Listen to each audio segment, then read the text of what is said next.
Vamos a leer en Éxodo, capítulo 20.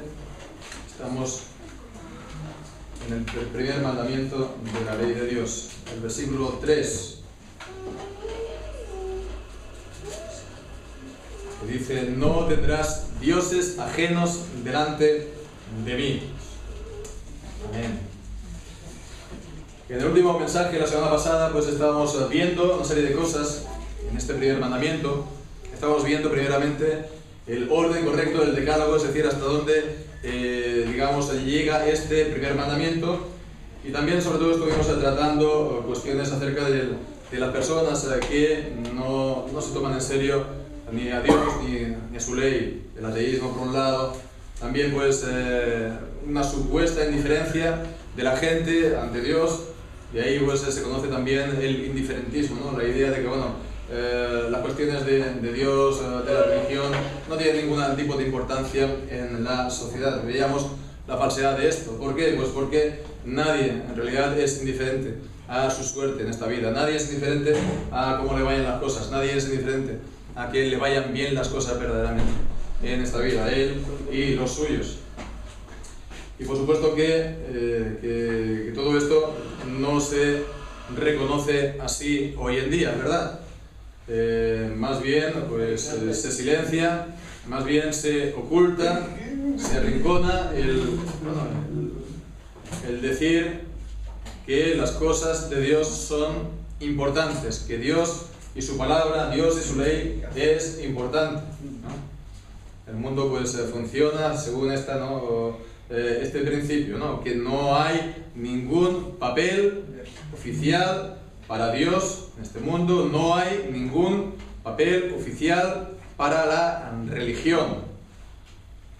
Y bien, pues esto es el mensaje que hace funcionar el mundo. Esto no es nuevo, ya lleva unos cuantos años así, ¿no? Desde que las élites de nuestras naciones se sintieron ellos libres con respecto a Dios y sus leyes, ¿no? Se quisieron, pues, liberar de Dios y su ley, pues entonces promocionaron ellos pues las ideas contrarias, ¿no? Promocionaron, pues, no solamente las ideas, sino las personas, ¿no?, necesarias, ¿no? Que llevaran, pues, adelante, pues, esta idea de que para Dios no es importante, su ley y su palabra no lo es, ¿no? Y han puesto, pues, a todas estas personas, digamos, en los lugares importantes, los lugares clave, ya sea en el gobierno o en la educación, en la cultura, en las distintas instituciones que hay en la sociedad. Y es por eso por lo cual dicen que creer que Dios tenga un papel en el mundo, en la sociedad, ¿no? Pues dicen que es algo considerado del pasado.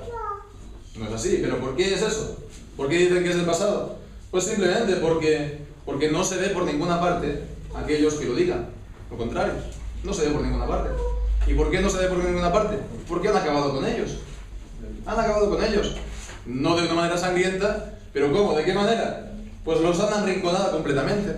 Los han quitado la voz y los han reducido al silencio. Están ahí en un rinconcito y ahí no molestan. Bueno, pues pensemos, esto es lo mismo también que ha ocurrido en las iglesias. En la iglesia, pensemos que en la reforma del siglo XVI, siglo XVII también, pues la reforma dio lugar a unas iglesias nacionales fuertes y fieles. Fieles que mantenían la verdad de la palabra de Dios, eran fieles. Ellas enseñaban, entre comillas, la verdadera religión, la verdadera enseñanza de la palabra de Dios. Y entonces esto era reconocido oficialmente, era por lo tanto, comillas, religión oficial. Bueno, pues, ¿por qué en estas mismas iglesias, al cabo de los años, ha triunfado el liberalismo protestante hasta el punto que ya no solamente es que veamos mujeres pastores, sino también, pues, pastores homosexuales y lo que está por venir? ¿Cómo es que en estas mismas iglesias, que, ya digo, cuando nacieron eran fuertes y fieles, ha acabado, pues, triunfando el liberalismo protestante? ¿Ha sido esto una casualidad? Pues las casualidades no existen. Eso fue debido pues a que los gobernantes, las élites, decían: ningún papel oficial para Dios y para su ley. Entonces venían los pastores y los teólogos liberales y decían: pero ¿cómo va a tener Dios o su ley o su palabra un papel oficial en este mundo? Mira, si Moisés no ha sido el autor del Pentateuco, de los 5 primeros libros de la Biblia, si la Biblia está llena de inexactitudes y de errores incluso, si todos los milagros que dice aquí la Biblia, eso en realidad no son verdad para nada. O mira, fíjate, el mensaje de Jesús para nada era la segunda persona de la Trinidad, para nada Él resucitó. El mensaje de Jesús era completamente distinto al que enseñó el apóstol Pablo, o el que enseña ahora la Iglesia, que es todo pues doctrina de hombres. Esto es lo que ha dicho el liberalismo protestante. Y entonces, pues la única verdad es que el triunfo de ellos ha sido porque convenía a estas élites ilustradas, que los ha situado en los lugares que convenían. Entonces, ellos se han hecho el control con estas iglesias por eso mismo. Fijémonos en que hoy en día, incluso la palabra religión suena repugnante a la gente. Ella es lo sinónimo de todo lo malo en el mundo, ¿no? De fanatismo, de represión, de odio, de hipocresía o ignorancia, o también el odio, el opio del pueblo, así un largo etcétera. Y nosotros los evangélicos, a nuestra manera también contribuimos y decimos: por supuesto la religión es mala. Nosotros no tenemos ninguna religión, nada que ver con la religión. Eso es cosa de los fariseos. Nosotros estamos siguiendo directamente a Jesús, o nosotros tenemos una relación personal con Dios. Esto lo habremos dicho muchas veces, ¿no? Yo esto mismo lo he dicho también muchas veces. Esto es algo que siempre lo hemos dicho también para diferenciarnos de la, comillas, religión, que sería la de la se suele decir nosotros, lo solemos decir la Iglesia Católica, es decir, la Iglesia romanista o papista. Entonces, de esta manera funcionamos también nosotros. Claro está que la religión no salva en sí misma, porque lo que salva es que uno personalmente tenga esa fe personal en el Señor Jesucristo, según la palabra de Dios, recibiendo a Jesucristo con una confianza para el perdón de los pecados y también arrepintiéndose verdaderamente de los pecados, convirtiéndose verdaderamente a Dios. Entonces, la religión en sí misma nos salva, pero también es cierto que no somos salvos sin ella, sin una religión. ¿Por qué? En el sentido de que hay unas doctrinas, unas enseñanzas de la palabra de Dios que hay que creer. Y hay también una serie de mandamientos, de deberes de la palabra de Dios que hay que hacer, que poner en práctica. Entonces, no solamente todo lo subjetivo y todo lo personal, sino que primero es lo objetivo, primero es lo que está en la Biblia, primero es lo que enseña la palabra, y después lo nuestro, después que nosotros podamos apropiárnoslo personalmente, sí. Entonces, fijémonos cómo entonces la religión también, en un buen sentido de la palabra, bien comprendida la palabra religión, también está comprendida en el primer mandamiento del Decálogo, el primer mandamiento de los 10 mandamientos. ¿En qué sentido? Pues lo está. Pues vamos a intentar verlo, pues tratando en el día de hoy sobre todo acerca del deber principal que nos plantea el primer mandamiento. Nos acordamos, decíamos la semana pasada, que todo mandamiento del Decálogo pues es a la vez una prohibición y a la vez enseña un deber. Pues vamos a estar tratando sobre todo el deber principal de Dios. Se nos prohíbe otros dioses, entonces esto significa el deber que tenemos que tener a Dios, ¿no? Se nos prohíbe tener otros dioses, pues el deber es tener a Dios como Dios. ¿Y qué significa esto en concreto? Pues básicamente y sencillamente dos ideas. Y la primera de ellas es conocer a Dios. Conocer a Dios. ¿Cómo vas a tener a Dios en tu vida sin conocerlo, si no lo conoces, ¿no? Eso es imposible, o sería hacer como hacían aquellos atenienses, ¿no? Que ponían el altar al Dios no conocido. El altar al Dios no conocido.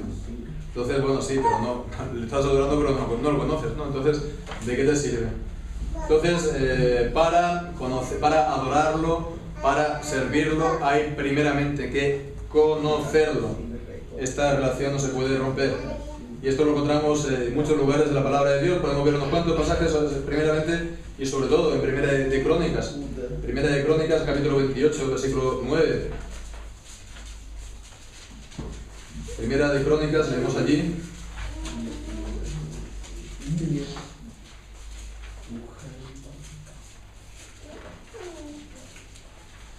Cuando dice: y tú, Salomón, hijo mío, reconoce al Dios de tu Padre. Literalmente dice conoce, y así estaba traducido hasta 1909. Dice: conoce al Dios de tu Padre y sírvelo con corazón perfecto y con ánimo voluntario, porque Jehová escudriña los corazones de todos y entiende todo intento de todos los pensamientos. Si tú lo buscares, lo hallarás, mas si lo dejares, Él te desechará para siempre. Conócelo, dice, y sírvelo. Entonces primero hay que conocerlo para servirlo. Y es así también como lo encontramos en Isaías capítulo 43, versículo 10. Isaías capítulo 43, versículo 10. Vosotros sois mis testigos, dice Jehová, y mi siervo que yo escogí, para que me conozcáis y creáis y entendéis que yo mismo soy. Antes de mí no fue formado Dios, ni lo será después de mí. Primeramente, pues, conocer, después creer, entender que yo soy, después servirlo a Él, ¿no? Entonces es primeramente conocerlo, y esto es lo que después nos lleva a que podamos hasta gloriarnos en Él. Y no solamente gloriarnos en Él, sino que sea Él lo único en lo que nos gloriamos. Como nos dice también Jeremías en el capítulo 9. Jeremías en el capítulo 9, versículos 23 y 24.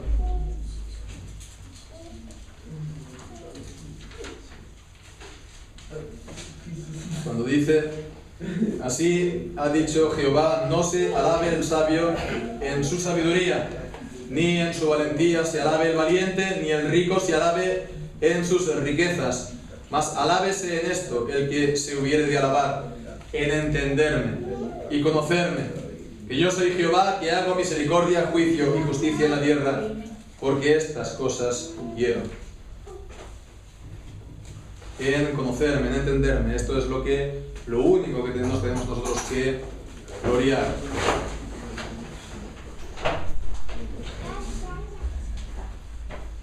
Entonces, eso es lo básico, eso es lo fundamental, ¿verdad? Y nosotros podemos conocer a Dios porque Dios se ha dado a conocer. Claro, es normal. Lo conocemos porque Él se ha dado a conocer primero.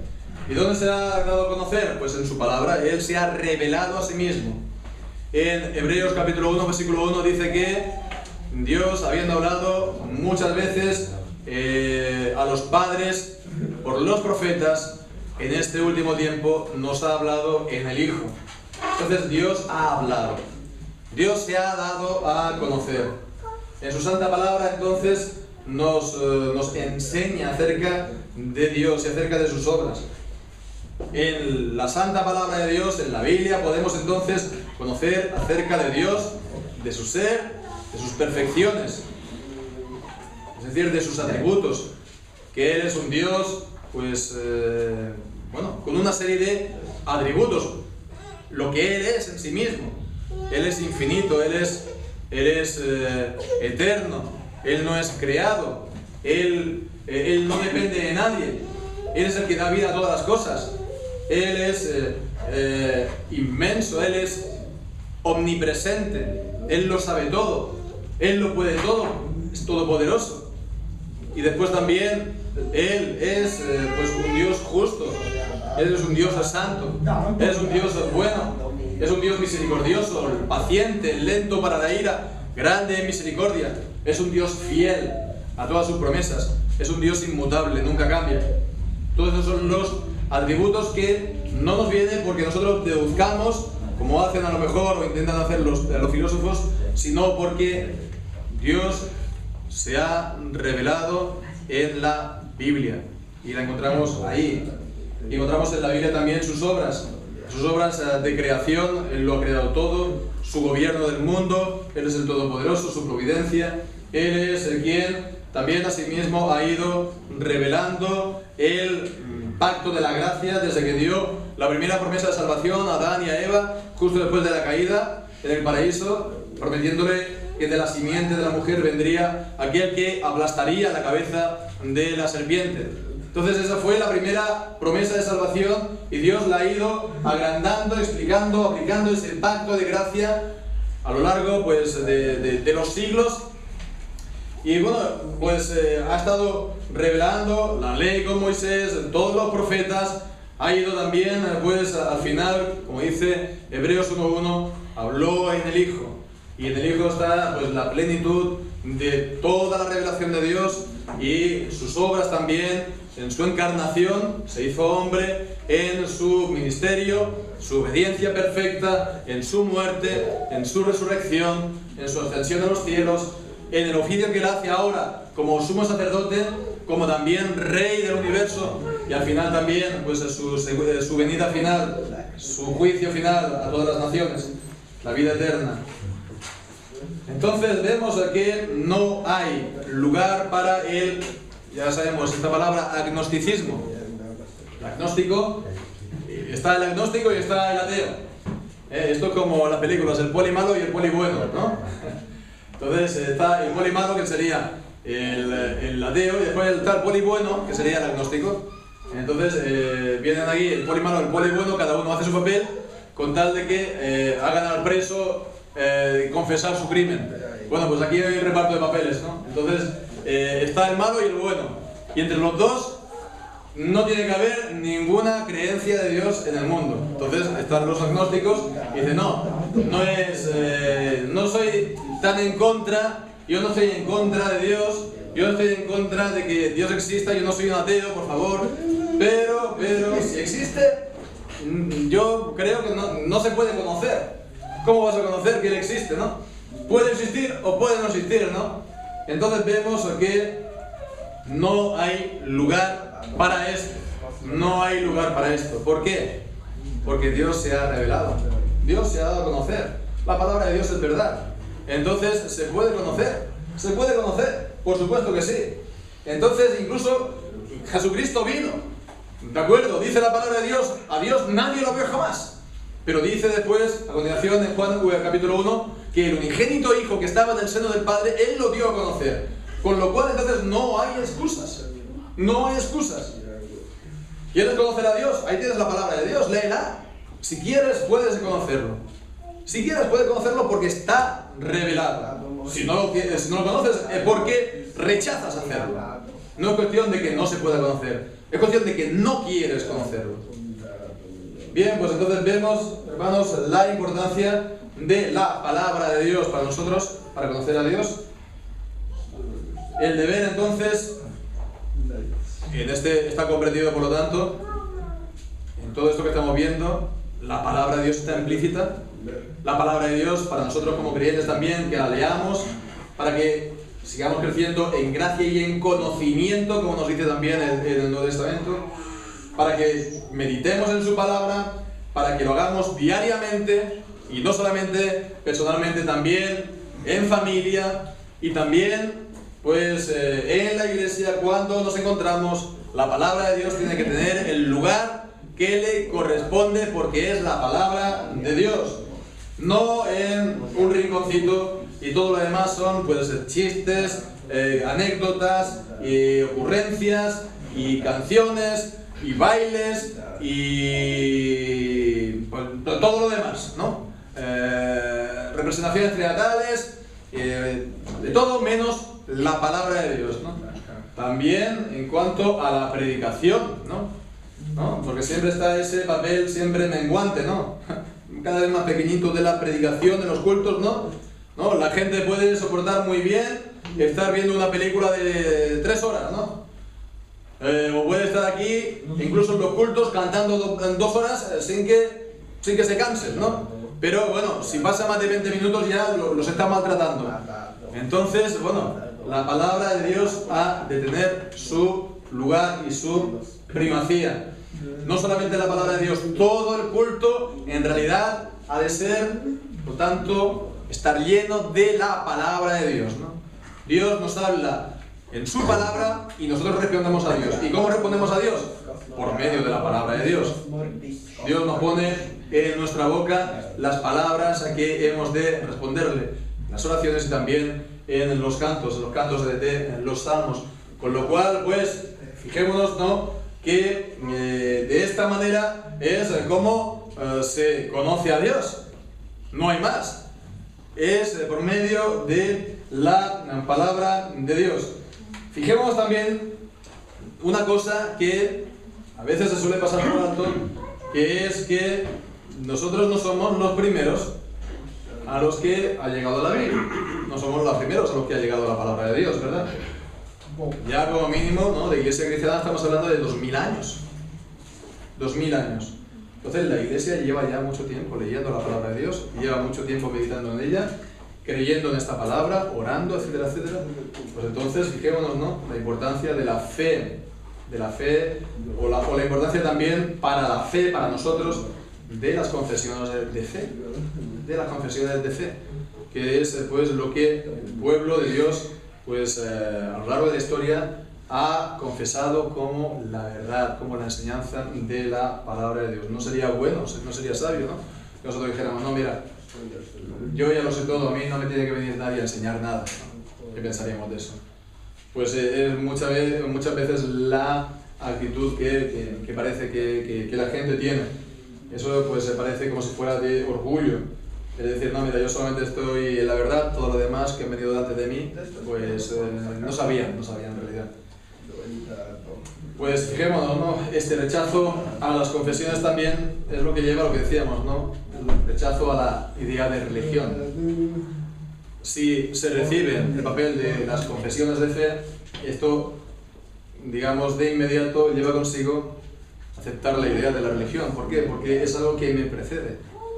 No es algo que comienza conmigo, es algo que me precede y es algo que me seguirá después de mí, ¿verdad? Bien, pues entonces esto en cuanto a, podríamos decir mucho más, pero así lo esencial acerca de lo de conocer a Dios, esa sería la primera idea en cuanto al deber de tener a Dios como Dios. La segunda es también sencilla, la idea de confesarlo. La idea de confesar a Dios, no solamente conocerlo, sino confesar a Dios. Y bien, esto es una idea que está presente en todos, prácticamente, los lugares de la Escritura, en todos los lugares de la Escritura, que el pueblo de Dios ha de honrar a Dios, glorificar a Dios, ha de confesarlo ante las naciones. Sobre todo en los Salmos, podríamos ver al final del Salmo 18, cuando dice: por tanto yo te confesaré entre las naciones y cantaré a tu nombre. O también el Salmo 95, en el versículo 6 y 7, por quedarnos solamente aquí podríamos encadenar muchas más citas, porque dice ahí también: venid, adorémonos y postrémonos, arrodillémonos delante de Jehová nuestro Hacedor, porque Él es nuestro Dios. Vemos, está confesando que Él es nuestro Dios. Nosotros, el pueblo de su prado, ovejas de su mano. El Salmo 100 que hemos cantado al principio, igual que somos nosotros, pues somos pueblo suyo, somos ovejas de su prado. Él nos hizo, no nosotros a nosotros mismos. Reconocer que Jehová es Dios. Bien, pues entonces significa, por lo tanto, confesar a Dios, y esto es importante. Fijémonos en Romanos 10, 9, dice que de ello también depende la salvación. Dice: si creyeres en tu corazón y confesares con tu boca que Jesús es el Señor, serás salvo. Entonces, no solamente es creer, es también confesar. Es también confesar. Confesar es también profesar la fe. Profesar la fe significa entonces, no solamente es decir las cosas, sino vivir como cristianos. Vivir según lo que decimos que somos. Somos cristianos por vivir como cristianos, ¿no? Significa comportarse en esta vida, pues, según lo que Dios nos dice. Significa vivir para servir a Dios. Vivir para adorar a Dios. No vivir según nuestras ideas, sino vivir para la honra de Dios. Esto en general, y por supuesto también en los cultos públicos, en la adoración pública como pueblo. Es decir, esta idea tan corriente de que yo soy creyente, pero no soy practicante, eso no tiene ningún sentido. Sabemos que eso está muy extendido, ¿verdad?, entre los romanistas, pero también hay que decir que eso cada vez más está entre los evangélicos. Gente que sí dice que es creyente, que no es atea, que no es agnóstica, creen, pero no viven según la palabra de Dios. Van a lo mejor a la iglesia, al culto, a lo mejor una vez cada 3 o 4 domingos, ¿no? Así salteando, y después entre un culto y otro siguen viviendo pues como siempre lo han hecho, como todos los demás también. Entonces no hay ninguna diferencia al final entre ese que dice que es creyente y los demás. Es simplemente algo completamente superficial. Es algo solamente de nombre, en el mejor de los casos. Entonces eso no significa nada, no tiene nada que ver con lo que dice la Biblia. Porque la palabra de Dios nos dice que si tienes fe pero no tienes obras, tu fe está muerta. Tu fe está muerta. Dice, muéstrame tu fe sin obras y yo te mostraré mi fe por mis obras. Entonces verdaderamente hay que mostrar que tenemos una fe verdadera por nuestras obras, por nuestra vida, que verdaderamente confesamos al Señor con nuestras vidas. El ser creyente pero no practicante, por lo tanto, es un quebrantamiento del primer mandamiento de la ley de Dios. Lo tenemos que tener esto claro. Porque además, si uno no vive como cristiano bajo la palabra de Dios y no vive para servir y adorar a Dios, eso significa entonces que tiene otras cosas más importantes que Dios. Tiene otras cosas más importantes que hacerlo, ¿verdad? Entonces, esas cosas más importantes que hacerlas, pues ocupan el lugar de Dios. Entonces, son en realidad su Dios. Es un quebrantamiento del primer mandamiento. Entonces, incluso el ver la vida con otra mentalidad que no sea la mentalidad de la palabra, con otras ideologías, con otras gafas puestas, eso es una infidelidad a Dios y eso es una transgresión del primer mandamiento. Y todas estas cosas son sus ídolos. Y a veces son sus ídolos de corazón. Es decir, la familia a lo mejor, o la reputación, o una buena colocación en la sociedad, o la salud, o la belleza, o lo que sea, ¿no? Bueno, estas cosas están bien, ¿no? Mejor tenerlo que no tenerlo.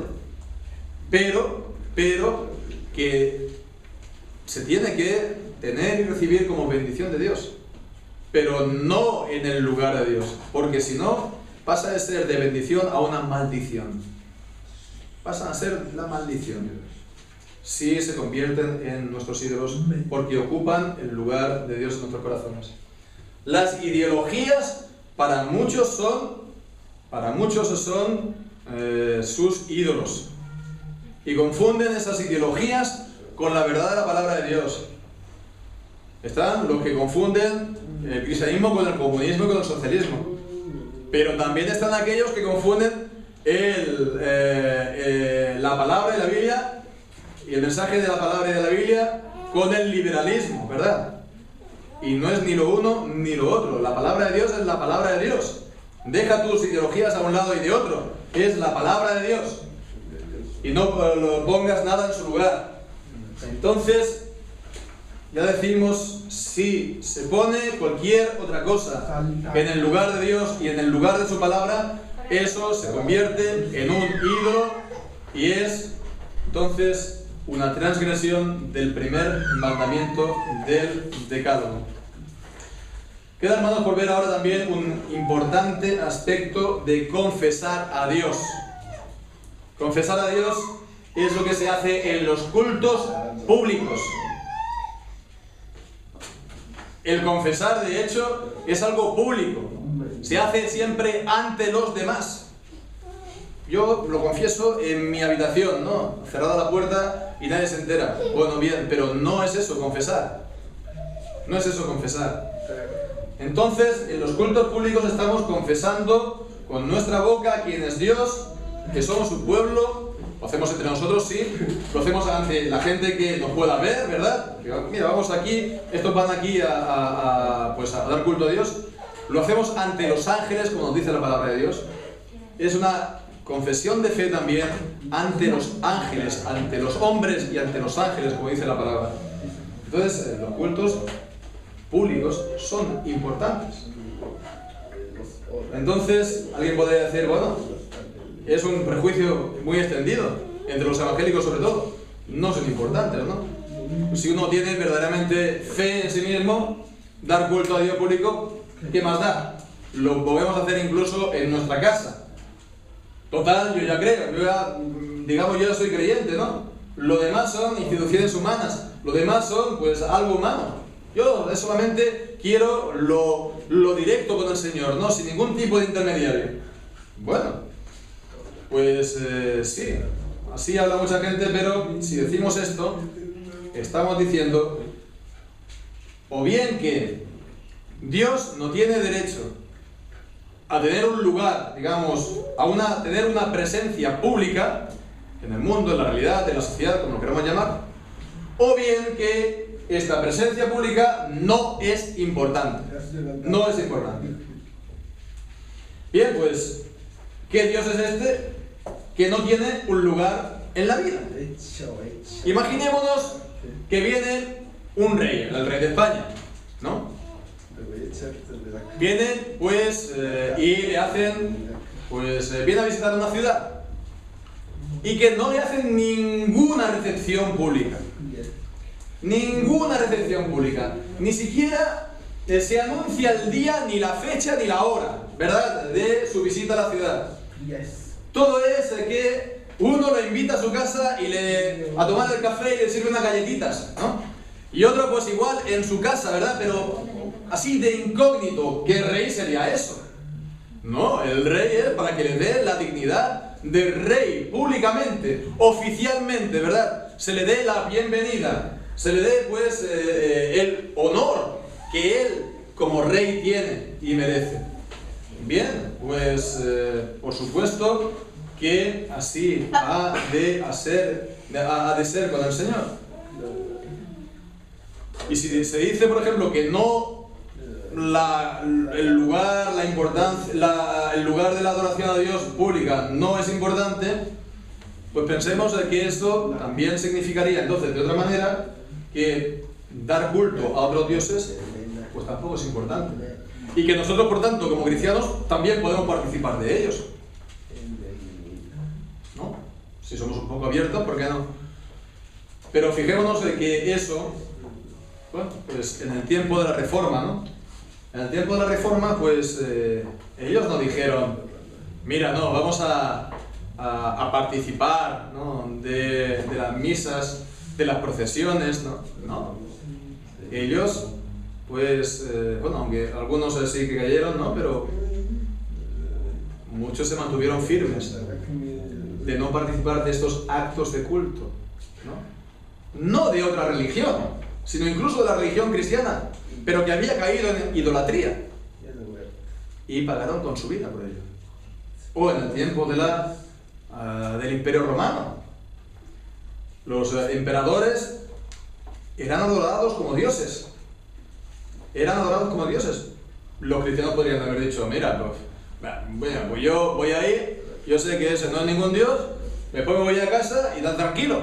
Pero no fue eso. Ellos rechazaron, ¿verdad?, honrar al emperador como Dios, porque no lo era y solo se tiene que adorar a Dios. Si es así, que Dios no tiene ningún lugar de la adoración, pues entonces los tres amigos de Daniel, pues bueno, lo echaron en vano, ¿verdad? Ahí al foso, perdón, con el horno ardiente. Daniel mismo, ¿no? Pues lo echaron ahí al foso de los leones porque se negó a dejar de orar para Jerusalén. Bueno, pues entonces los 7000 que no doblaron la rodilla ante Baal también se equivocaron. Elías mismo, ¿verdad? Tenían que haberlo hecho también, con todo lo demás a Baal. Entonces vemos que esto no es así. Porque lo que nos dice la palabra de Dios en Mateo capítulo 10, versículo 32 y 33, es que a cualquiera pues que me confiese delante de los hombres, yo también lo confesaré delante de mi Padre que está en los cielos. Y a cualquiera que me niegue delante de los hombres, yo también lo negaré delante de mi Padre que está en los cielos. Participar de todo eso es negar a Cristo. Negar a Cristo. Se le tiene que confesar a Él y solo a Él. Y todo esto, hermanos, no es opcional para nosotros ni para los demás, ¿no? Pero bueno, estamos ahora hablando de nosotros. No depende entonces de cómo me siento yo hoy. No depende, digamos, de mis emociones. No depende si hoy pues me encuentro bien, lo voy a hacer. No me encuentro del todo bien, pues me quedo en casa. No es eso. Es un deber. Muchas veces pues estamos buscando en nuestra vida cuál es la voluntad de Dios para nuestra vida. La voluntad de Dios entonces lo estamos mirando de la manera como yo siento las cosas. Si lo siento bien, entonces es que Dios me está hablando que haga una cosa. Más bien, la manera infalible de saber la voluntad de Dios para nuestra vida es hacer lo que tenemos que hacer. Hacer lo que es nuestro deber. No hay más vuelta. Es la voluntad de Dios. Esa es la voluntad de Dios. Si hacemos lo que estamos obligados a hacer, nunca vamos a equivocarnos. Entonces, la asistencia a las reuniones, por lo tanto, decimos, es algo muy importante para nosotros. Y, por supuesto, no hemos de pensar en ello como una carga. No hemos de pensar en eso como una obligación pesada, porque si no, pues está en peligro mi salvación. Si hemos verdaderamente recibido a Cristo, lo que decíamos, si hemos verdaderamente puesto lo hemos recibido para salvación, confiando en Él, en sus promesas, si hemos recibido su gracia y su amor, entonces para nosotros no es ninguna obligación ni pesada carga, sino que es que nuestro corazón ha de estar deseoso de estar en la presencia de Dios, ¿no? Como dice el Salmo, ¿no? Mejor un día en tus atrios que 1000 fuera de ellos. Mejor en tus días, un día en tus atrios que 1000 fuera de ellos. Porque podemos entonces mirarlo cara a cara. Fijémonos el gran privilegio. Moisés lo hizo, ¿no? Moisés lo hizo, hablaba a Dios cara a cara, y es lo que podemos hacer, es lo que hacemos nosotros ahora, ¿verdad? Miramos a Dios cara a cara. ¿Y qué decimos? ¿Cómo? Pues sí, miramos cara a cara. Mirando a Jesucristo, en Él brilla la gloria de Dios. Y a Cristo lo miramos a cara descubierta por la fe en Él. Entonces, fijémonos, ¿no? Que estamos entonces delante de Él, en los cultos. Y Él entonces también nos mira a nosotros. Él nos mira cómo hemos venido hoy. Él mira, pues, cómo nos presentamos delante de Él, cómo pues presentamos nuestras ofrendas, nuestros sacrificios de acción de gracias, nuestros sacrificios de alabanza, cómo está nuestro corazón. Nos ve sentados en otros lugares, nos ve a nosotros, nos ve a nuestros hijos al lado, y eso a Él le agrada. Y Él pone entonces su bendición sobre nosotros. Pues que así sea, hermanos, y que el Señor bendiga su santa palabra siempre en nuestras vidas. Amén.